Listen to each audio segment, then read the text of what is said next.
হাস্যকরভাবে জ্বালানি মন্ত্রী এবং অন্যান্য মন্ত্রীরা পার্লামেন্টে দাঁড়িয়ে বলেন দেশে কোনো জ্বালানি সংকট নেই। এমন কোনো নজির আছে কিনা একটা সরকার ক্ষমতা এসে 1-1.5 মাস যে পারে নাই 40-42 হাজার কোটি টাকা শুধু ব্যাংক থেকে ঋণ করেছে।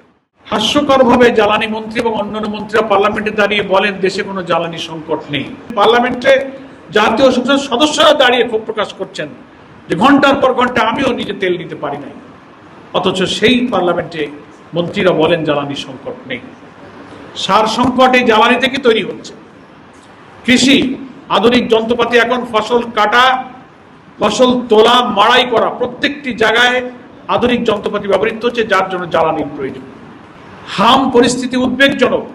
প্রায় 1.5 লক্ষের মতো হামের রোগী সংকটপূর্ণ অবস্থায় বিভিন্ন হাসপাতালে। স্বাস্থ্য খাত একেবারেই ভেঙে পড়েছেন। পার্লামেন্টে স্বাস্থ্যমন্ত্রীর বিবৃতি, বক্তব্য আর হাসপাতালগুলোর চেহারা একেবারেই বিপরীত। আইন শৃঙ্খলা পরিস্থিতি চরম অবনতি। চাঁদাবাজি আবার চলছে, মারামারি দখলদারি আবার চলছে, খুন খারাপি চলছে। বিভিন্ন জায়গার কমিটি, নানান জায়গার সমিতি কমিটিতে সেই কর্তৃত্ববাদী শাসনের মতো এখন দখলবাজি শুরু হয়েছে। দখল হচ্ছে, বাতিল হচ্ছে, এবং একটা দলের নেতৃত্বে দেশ যেন আবার সেদিকে চলে যাচ্ছে। আর ব্যাংক খাত একেবারেই ধ্বংস করার দিকে।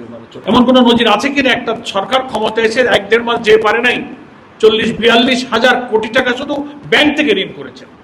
আর ব্যাংকগুলো দখল করে নিজেদের সিন্ডিকেটওয়ালা লোকদের হাতে ব্যাংক তুলে দিয়ে সাধারণ গ্রাহক কোটি কোটি যারা আমানত রেখে এখন চরম উদ্বিগ্নতার জন্য রাজপথে নামছেন, বক্তব্য রাখছেন, কথা বলছেন।